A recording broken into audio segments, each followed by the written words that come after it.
Hey everybody, welcome back. Today we're going to be taking a look at the accuracy of the Daniel Defense DD5 V3. Now if you've been following my channel, you already know I have several videos already on this rifle. I have an unboxing and a first shots video, and I also have a whole lot of shorts. I will put those down in the description in a playlist that is dedicated to this rifle.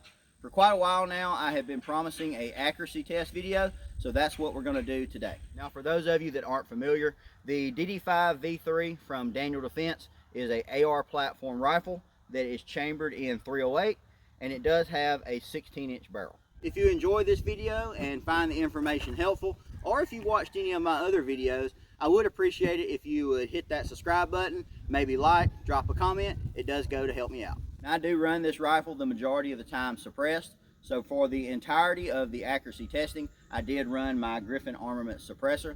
I'm also running a Geisley SSAE trigger and a Night Force 2.5x10x42 NXS optic, so I have no excuse when it comes to glass and a quality trigger. The furthest I've taken this rifle out at this time has been 300 yards, but for the purpose of accuracy testing, everything was done at 100 yards off of a bench. I was using a rear sandbag and the Magpul bipod you see here. Now, not all groups were fired on the same day. You're going to see that in the shooting footage. Simply, every time I would have this rifle out, I would fire at least one group. Some days I would fire 2, some days I would fire 10. I did everything with 5-shot groups. I think for a rifle like this that is more of a DMR or SPR, I think 5 shots gives you the best average overall. I think 3-shot groups is perfectly fine for a hunting setup. I do plan on hunting with this rifle this year, but overall, for something like this, I think 5 shots is better, and so that's what I did. Now, to keep the test as fair as I could, and to give each different type of ammo its own fair chance, what I would do is, after firing a 5-shot group, I would set up my barrel fan, which goes here in the back of the receiver, and I would let that run while I was downrange checking targets, taking pictures, what have you. That's just simply going to push cool air down the barrel and through the suppressor to cool it off a little faster. So after every 5-shot group, I would let that fan run a minimum of 5 to 10 minutes. Sometimes it may have even ran 20 or 30 minutes. So all of these groups were shot off of a cool or even a cold barrel. So I've tested a wide variety of ammo through this rifle. Some really cheap ammo and some that was really expensive. Whole bunch of different brands, different bullet types, different bullet weights, etc. Now, I'm not going to bore you watching me shoot all of those groups because this video would be several hours long if I did that. But what I am going to show you is one group out of each different type of ammo. After that, we'll discuss the groups that I fired off camera, and then we will look at the overall average of all groups fired. With that said, let's head to the range. All right, 5 rounds of Barnoul. So this is steel cased ammo. It is 145 grain, and it is a .308 chambering.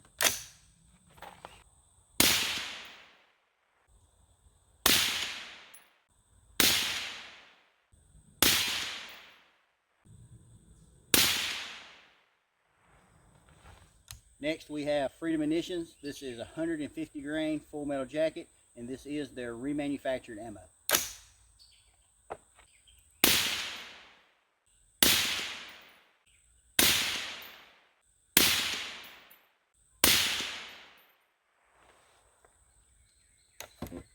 Next, we have the Aguila. This is a .308 load. It is 150 grains, and it is a full metal jacket boat tail bullet.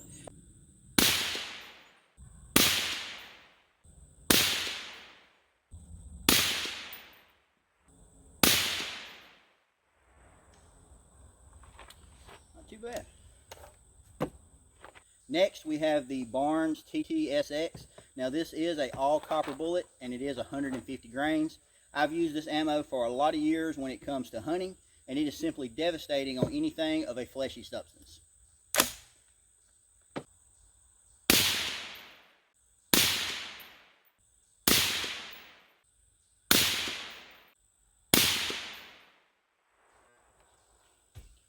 Not bad.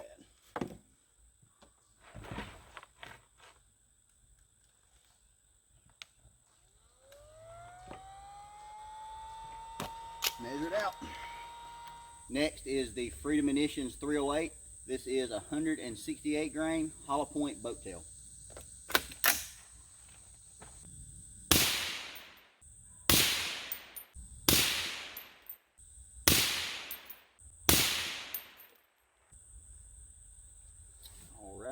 Next, we have Winchester Power Point. Now this is a 150 grain soft point bullet, just kind of a cheap traditional hunting load.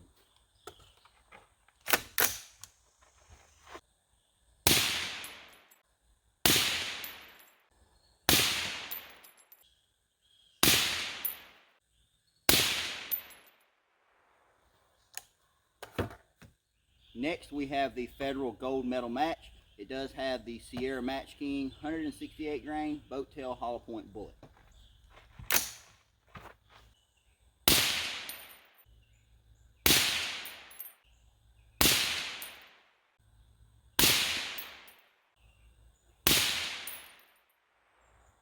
Well, exactly what you would expect. Next is the Barnes 168 grain TTSX.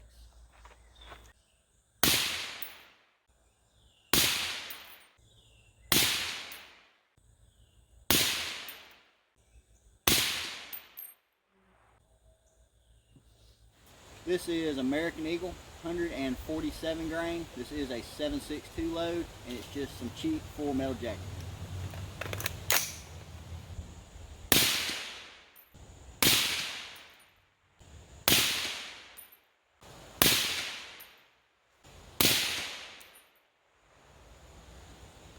Alright, not too bad.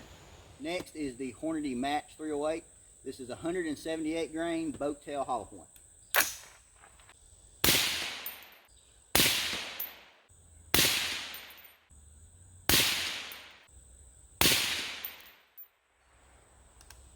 Next we have Freedom Munitions 308. This is 175 grain boat tail hollow point. It is their version of M118 long range.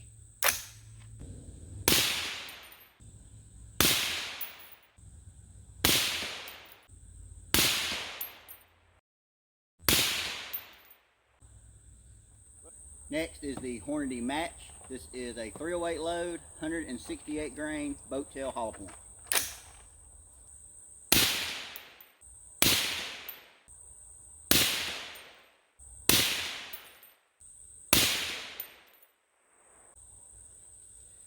Next is the AAC 308.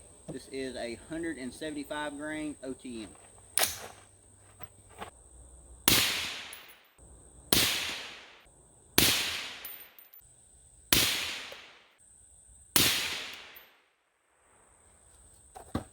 Okay. Next up is the Barnes Precision Match. This is a 308 load. It's 175 grains, and it is a open tip match boat tail bullet.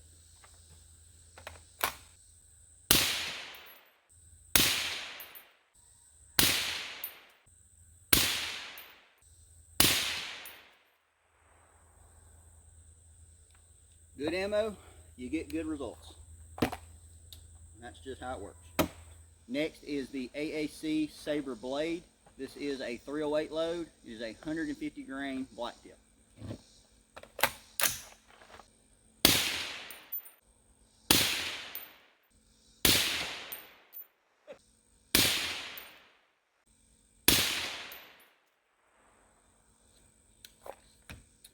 Next is the AAC 308.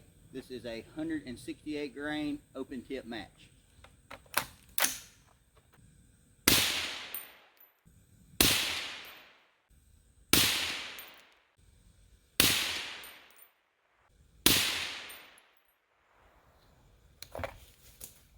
Well, as you saw, that's definitely not too bad, especially for this guy pulling the trigger and with a gas gun. Anytime you're trying to figure out the accuracy potential of a given rifle, be it a gas gun like this, or even a bolt action, or anything else for that matter, if you're not going to be reloading your own ammo and you're going to shoot factory ammo like I'm doing here, you're really going to have to go out and test a variety of different loads to see what your gun likes best. Now, that really only applies if you're wanting to milk all of the accuracy out of a given rifle. If you only need 2 MOA, you probably won't have to go through all this trouble. But if you're trying to squeeze out the maximum potential out of your rifle, you're going to have to play around with different loads to figure out what it likes for your application. Now, if you're interested in my DIY barrel fan, I will put a link to a video down in the description. This is a pretty inexpensive project. You can probably do it with things you already have around the house, and it's definitely handy to have. Whether you're doing accuracy testing like I have here, or like we're doing here, or if you're running drills really hard at the range, sometimes when I'm down there just absolutely burning it down mag after mag, I will use that fan for that, so it's pretty handy. Now all of the groups that you just saw me shoot, the targets are right here. I saved them all, and what I did was I wrote down the group size for each group that I fired off camera with that given ammo. For instance, the Barnoul, which was the very first group that you saw me fire, it was this ammo right here. You saw me shoot a 2.5 inch group. Off camera, I shot another 2.5 inch group with that ammo. Next was the Free Munitions remanufactured 308, 150 grain, cheap ball ammo. You saw me shoot a 1 7/8 group. Off camera, I shot a 2 inch and a 1.5. Next is the Aguila. So that was a 150 grain full metal jacket 308 load. You saw me shoot a 2 inch group on camera. Off camera, I shot a 175. I somehow managed to skip the Barnes TTSX 150 grain. You saw me fire a 1 inch group on camera, and I fired an additional 1 inch group off. Next was the Freedom Munitions 168 grain boat tail hollow point. You saw me fire this 1 inch group on camera. I also fired another 1 inch, a 1 1/4, and a 1 1/8. So that's 4 pretty decent groups with that ammo, especially since it's not very expensive. If you average all 4 of those together, it comes up to a 1.10 for all 4 groups.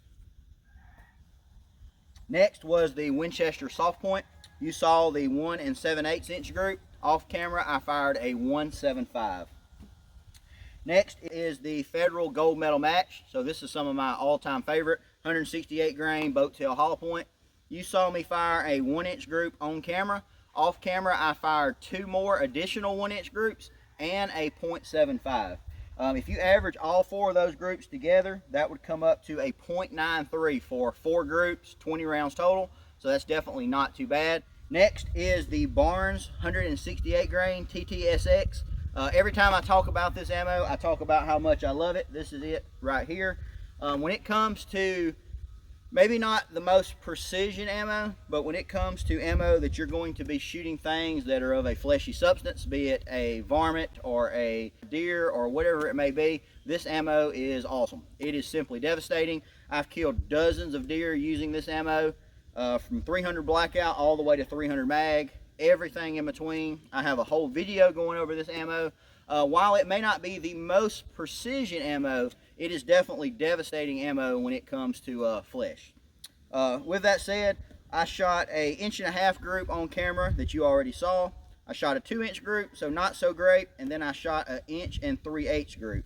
So the average of all 3 of those groups would be a 1.62. So that's not terrible, it's definitely not great. I think for a hunting context, 300 yards and in, that's more than acceptable. I do plan on hunting this rifle, as I may have already mentioned, but I definitely like what that ammo does downrange. So for hunting, that's definitely not too bad.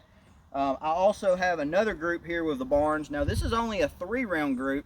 As I mentioned, I do plan on hunting with this rifle, and I think 3 rounds groups is generally the standard that I like to use for hunting.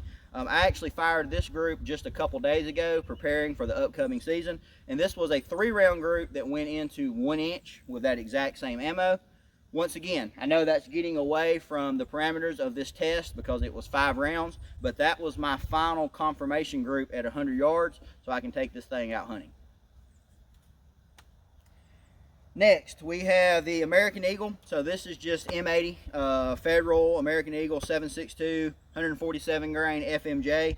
I had a 2 inch group, you already saw, an 1 7/8, a 2 inch, a 1.5, and a 2 1/4. That's about average. It usually stays around that 2 inch mark. It's definitely not too great, but considering this is pretty cheap ammo, it's not too bad either. And it's definitely serviceable in this rifle. Got up really early this morning. I need all the caffeine I can get. Alright, next is the Hornady. This was the 178 grain boat tail hollow point. I only fired 2 groups with this ammo. One that you saw on camera was an 1 3/8. Fired one off camera that was a 1 inch flat. That's not too bad. Then we had the Freedom Munitions. So this is 175 grain. This is kind of their knockoff version of M118 long range. It's 175 grain boat tail hollow point. It definitely liked this ammo. On camera, you saw a .78 group, so that was very good. That was actually the best group that I shot with that ammo. Off camera, I shot an 1.5 inch group, kind of okay. I shot a 1 inch, I shot a 1 1/8. So it's probably averaging just over 1 inch with all 4 of those groups fired. So that's not too bad. Once again, considering that is pretty cheap ammo, 175 grain, I'll take it. Next is the Hornady 168 grain. Shot 1 group on camera, 1 group off camera. They're both 1 inch.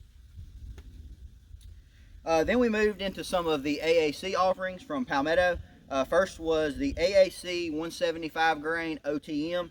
We shot a 1 3/8 group on camera. I shot a 125 and 2 1 inch groups off camera, which all 4 groups total gives me an average of 1.15.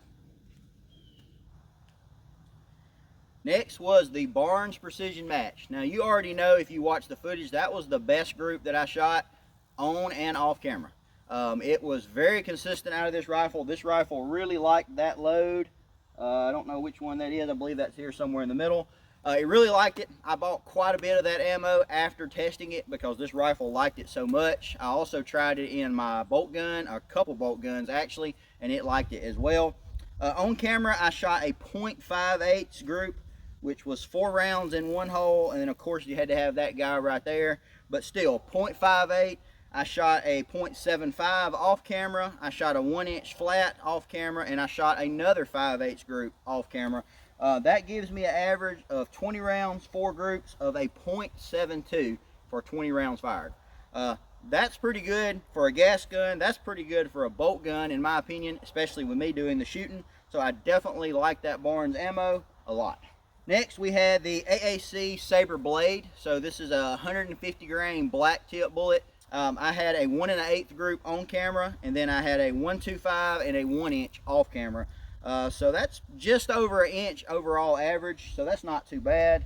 And then last but not least, we had the AAC 168 grain. Once again, a open tip match. I had a 1 inch on camera and a 125 off. Now this is by no means not all the groups that I fired. These are just the ones that I simply kept up with and documented. I can't tell you how many that I have fired at 150, 200, 250, and 300 just on steel targets. You know, aim at the bolt, shoot a 5-round group, go down range, look at it, paint over it, things like that. I shot quite a few groups confirming my zero, getting ready for the hunting season. I showed you that final group, but I shot more of those because I am very picky about my zero when it comes to hunting. When I see a deer and decide to make the shot, I'm already thinking about how I'm going to cut that meat, because he's as good as dead. So I am very, very picky about my zero. But if you take all groups fired, everything that we've looked at here, everything that we've talked about, got my little cheat sheet here. If you take all of those groups, if you average all those hundreds and hundreds of rounds and those dozens of groups, the average comes out to a 1.49. So the reason that number matters, at least to me, and at least on a rifle like this, is that means if I just walk into a random store or I pick up a random pile of 308 and I shove it into this rifle, there is a good chance that it's going to shoot at least 1.5 MOA. So all rounds fired, all ammo tested, 1.49 out of a rifle like this, I'll definitely take it. Now obviously we already know some of this ammo groups exceptionally well, so I can pick that ammo to run out of this rifle if I want that kind of accuracy, or I can run some of the cheaper stuff if I don't need that type of accuracy. It's really up to me, but it's just nice to know that it'll basically run it all decent. And just to clarify a couple things, some people get confused when I do accuracy tests because they don't know why I'm not hitting the center of the target. We are simply looking at the group size. This is probably something I should have mentioned earlier in the video because there's probably already comments that have been typed out, but we're simply looking at the group size. So even if the group is low or high or right or left or whatever, it really doesn't matter. We're just looking at the diameter of that group. If you choose to run that ammo, you can then zero for that specific ammo. As a matter of fact, generally when I'm doing testing like this, I do not like it to be perfectly centered. I don't like to be hitting point of aim. Because it kind of muddies the water on my point of aim. What I mean is, if I'm aiming center of this bullseye and I'm just stacking rounds right here in the center, I kind of blur that perfect crisp point of aim. Especially with a good optic like this, you can see really, really well. So I actually prefer the zero to be off just a little bit So I'm kind of aiming here and grouping here, so I get a more consistent point of aim and I can just get better results overall. Also, I am measuring these groups in inches, even though I may have referenced MOA several times. Technically, one MOA at 100 yards is 1.047, but a good rule of thumb, you can just kind of think of it as 1 inch. So technically, it's a little bit less than what I quoted. So some of these groups, if I quoted, you know, a 1 inch group, that is under 1 MOA, whereas most people think of that as 1 MOA, if that makes sense. For instance, the grand total average that I mentioned using all of the different ammo was a 149, but that is in inches. If you were to measure that in MOA, it would be 1.42. So that's going to about wrap it up for today's video. I hope you enjoyed it and found the information helpful. If you would like to contact me directly, there's several ways you can do that. My email is down in the description. You can also get me on Instagram or Facebook. And if you're not following me in those places, I would appreciate that as well. Stay tuned. I still plan to do a full overview on this rifle, going over the setup, but I just want to get a few more rounds downrange before I do that. As always, thanks for watching. See y'all next time.